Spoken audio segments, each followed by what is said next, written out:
ସାଧୁଛି ଅଦିନିଆ ବର୍ଷା, ଚାଷୀ ମୁଣ୍ଡରେ ଚଡ଼କ।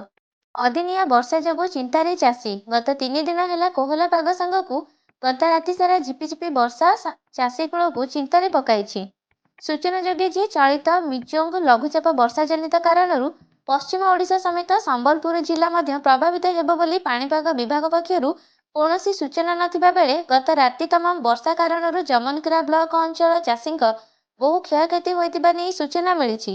ଅନେକ ଚାଷୀ ଧାନ ଅମଳ କରି ଖଳାରେ ପଲିଥିନ୍ ଢାଙ୍କି ରଖିଥିବା ସତ୍ତ୍ୱେ ବର୍ଷାରେ ଭିଜି ଯାଇଥିବାରୁ ଧାନ ମଣ୍ଡିକୁ ବିକ୍ରି ପାଇଁ ନେଇ ପାରୁନଥିବା ସ୍ଥଳେ କେବେ ଶୁଖିବ ଆଉ କେବେ ବିକିବେ ସେହି ଚିନ୍ତାରେ ଚାଷୀ। କାହିଁକିନା ସରକାରଙ୍କ ନିର୍ଦ୍ଦେଶ କ୍ରମେ ଟୋକନ ଅବଧି ସମାପ୍ତ ପରେ ଚାଷୀଙ୍କ ଧାନ ବିକିବା ବ୍ୟବସ୍ଥା ପାଇଁ ଆଉ କିଛି ବିକଳ୍ପ ନାହିଁ। ଆଉ କେତେକ ସ୍ଥଳେ ଚାଷୀ ତାର କ୍ଷେତରୁ ମଧ୍ୟ ଧାନ ଆଣିପାରି ନାହିଁ, ଯାହାକି ଏ ଅଦିନିଆ ବର୍ଷାରେ ଧାନ କେଣ୍ଡା ସହ ଭିଜି ଗଜା ହେବାର ସମ୍ଭାବନା ଦେଖାଦେଇଛି।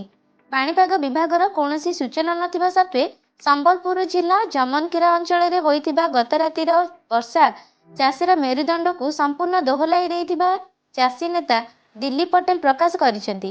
ଏଥିପାଇଁ ସରକାର ପଦକ୍ଷେପ ଗ୍ରହଣ କରିବା ପାଇଁ ଚାଷୀ ମହଲରେ ଦାବି ହେଉଛି।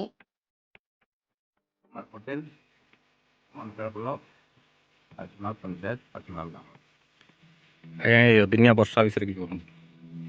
ଅଦିନିଆ ବର୍ଷା ଉପରେ କୌଣସି ସୂଚନା ଏଇ ଯେ ପଶ୍ଚିମ ଓଡ଼ିଶା ଲାଗି ଦେଇଛେ ଆଉ ସ୍ୱତନ୍ତ୍ର ମାନେ ସମ୍ବଲପୁର ଜିଲ୍ଲା ପାଇଁ ନେଇଛେ। ଆଉ ତାର ଆଗନ ବି ଗୋଟେ ଯେନ୍ ଆସିଲା ସେଟା ବି ହେନ୍ତା ଇଆଡ଼କୁ ଆସିନି, ସେମିତି ଗୋଟେ ଆମେ ଅବହେଳା ହେଲୁ। ଆଉ ବର୍ତ୍ତମାନ ଆଉ ଘରେ ବି ରଖବା ଜାଗା ନେଇଥାଇ ଯେନ୍ଟାକି 10 ଏକର ଏରିଆଟା ଧାନ ଯାଇକି ମୁଁ ଖଳାରେ ଶୁଖେଇଥିଲି। ଆଉ ପାଣି ଭିତରେ ପଶିକିରି ଜରି ଖାପିକିରି ବି ପାଣି ଭିତରେ ପଶିକିରି ଭିତର ଧାନ ଓଦା ହେଇକିରି ସେଟା ଭିଜିକିରି ନଷ୍ଟ ହେଉଛି। ଆଉ ସରକାରକୁ ଆମେ ଆବେଦନ କରୁଛୁ ଯେ ଏଠି ଏମିତି କ୍ଷୟକ୍ଷତି ଆକଳନ କରିକି ଦିଆଯିବାର ବ୍ୟବସ୍ଥା କରାଯିବ ବୋଲି ଆବେଦନ କରୁଛୁ। ଜମନକିରାରୁ ଜିତେନ୍ଦ୍ର ମୁଦୁଲିଙ୍କ ରିପୋର୍ଟ, ସନ୍ଧାନ ନ୍ୟୁଜ୍।